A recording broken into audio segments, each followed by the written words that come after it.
Halo semuanya, nama aku Alana Masantika, NPM 17021019011. Hari ini aku akan ngebahas film berjudul Blood Diamond yang dibintangi oleh Leonardo DiCaprio, Jennifer Connelly, dan Jimon Honsu. Film ini mengangkat sebuah isu di Afrika, yaitu sebuah perang saudara yang terjadi di Afrika, tepatnya di Sierra Leone. Pada penasaran kan gimana? Tonton videonya. Seperti yang sudah dijelaskan tadi, film ini mengangkat sebuah isu di Afrika, yaitu sebuah perang saudara yang terjadi di Afrika, tepatnya di Sierra Leone, untuk memperebutkan pertambangan berlian pada tahun 1999. Besarnya jumlah kekayaan di sana menyebabkan segala cara untuk mendapatkan keuntungannya, meskipun sampai menghabisi nyawa musuh itu sendiri. Dan dari konflik ini sudah memakan banyak korban, ribuan tewas, bahkan jutaan mengungsi untuk bertahan diri dan menyelamatkan keluarganya. Amerika Serikat bertanggung jawab atas 2/3 pembelian berlian dunia, mengakibatkan hukum untuk membatasi impor berlian mentah dari daerah konflik tidak mendapat persetujuan ataupun ditolak. Dengan adanya tujuan kuat untuk memberontak kepada pemerintah, terbentuklah kelompok pemberontak, yaitu Revolutionary United Front. Mereka meyakini bahwa pemerintah Freetown yang kepemimpinannya diambil alih oleh ras kulit putih telah menghancurkan desa dan memperbudak mereka, sehingga muncullah para pemberontak ini. Mereka berpendapat bahwa mereka adalah pejuang rakyat, namun tindakan maupun aksi mereka tak jauh berbeda dengan terorisme yang meresahkan bagi masyarakat sendiri. Mereka menyerang semua kaum di sana. Kelompok RUF yang merupakan kelompok pembela negara ini menguasai wilayah tambang. Mereka memaksa warga sipil untuk bekerja mencari tambang. Apabila ada yang memberontak, maka mereka tidak akan segan-segan memotong tangan mereka, bahkan membunuhnya. Berlian yang dihasilkan oleh kerja paksa ini akan dijual dan hasilnya digunakan untuk membeli senjata secara ilegal. Lalu ada adegan di mana muncul kerjasama antara pemerintah Freetown dengan perusahaan besar, yaitu perusahaan berlian milik Van de Kaap. Pemerintah Freetown menginginkan adanya bala bantuan dari London, lebih tepatnya perusahaan Van de Kaap, untuk menangani kelompok pemberontak RUF, dan sebagai gantinya Van de Kaap mendapat berlian yang berasal dari pertambangan tersebut.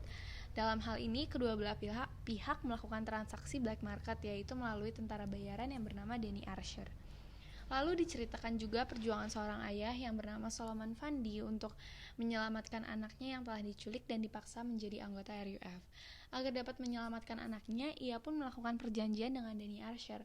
Solomon akan memberikan Danny Archer sebuah berlian yang berwarna merah muda dan sebesar telur puyuh yang ia temukan saat ia dipaksa bekerja oleh RUF. Sebagai gantinya, Danny Archer akan membantunya untuk menyelamatkan anaknya. Singkat cerita, mereka pun bertemu seseorang wartawan bernama Medi Bawan, dan Medi pun membantu mereka untuk menyelamatkan anaknya. Begitu. Ada beberapa isu hubungan internasional yang terlibat di film Blood Diamond ini. Yang pertama, transnasionalisme. Menurut para cendekiawan, transnasionalisme mempunyai kaitannya dengan jaringan konflik, terorisme internasional atau dunia, dan kriminalitas transnasional sehubungan dengan perusakan keamanan, kebijakan, dan masalah yang berkaitan. Konflik yang ada di film ini merupakan konflik transnasional dengan mempertimbangkan implikasi berlian di Sierra Leone. Tujuan utama dari bagian ini adalah untuk menunjukkan bagaimana interaksi antara transnasionalisme dan berlian telah berkontribusi untuk merampas masyarakat Sierra Leone dari menerima manfaat dari mereka. Interaksi antara transnasionalisme dan berlian darah telah berkontribusi pada pelanggaran hak asasi manusia dan perang di seluruh dunia, terutama di negara-negara Afrika, yaitu di Kongo, Angola, dan Sierra Leone. Jenis transaksi transnasional ini telah berkontribusi pada permanen berlian konflik di Afrika, sebagaimana dibuktikan dalam film Blood Diamond ini. Lalu isu yang kedua yaitu konflik perdagangan. Judul film ini menandakan tindakan menghebohkan dari panglima perang dan perusahaan berlian internasional yang secara langsung atau tidak langsung mendukung perang di Sierra Leone melalui perdagangan berlian darah. Berlian konflik juga dikenal sebagai darah per detiknya, yang menyeratkan kematian, dan ini telah berdampak negatif pada Afrika dan rakyatnya. Berlian diselundupkan ke pasar dunia di mana mereka dipotong dan dipoles dan diubah menjadi barang yang dapat dijual secara legal. Mereka akan dijual kepada konsumen yang tidak menyadari bahwa mereka pada awalnya dibayar dalam darah. Ada pula organisasi internasional yang terkait di dalam film ini, yaitu PBB. Terdapat adegan sidang PBB di mana di dalam sidang tersebut menyebutkan bahwa adanya laporan Global Witness yang menyatakan bahwa berlian digunakan untuk membeli senjata dan membiayai perang saudara itu sendiri.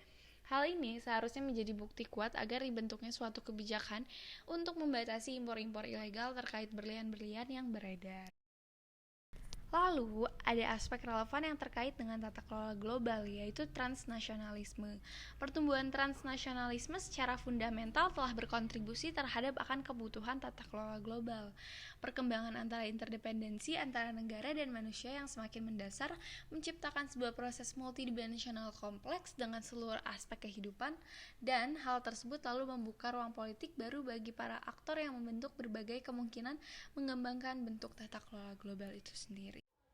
Ya, jadi tadi udah dijelasin film Blood Diamond itu gimana dan apa, siapa, dan isu HI apa aja yang terlibat di dalamnya. Terima kasih teman-teman yang udah nonton. Jangan lupa di like sama subscribe. Thank you, bye-bye.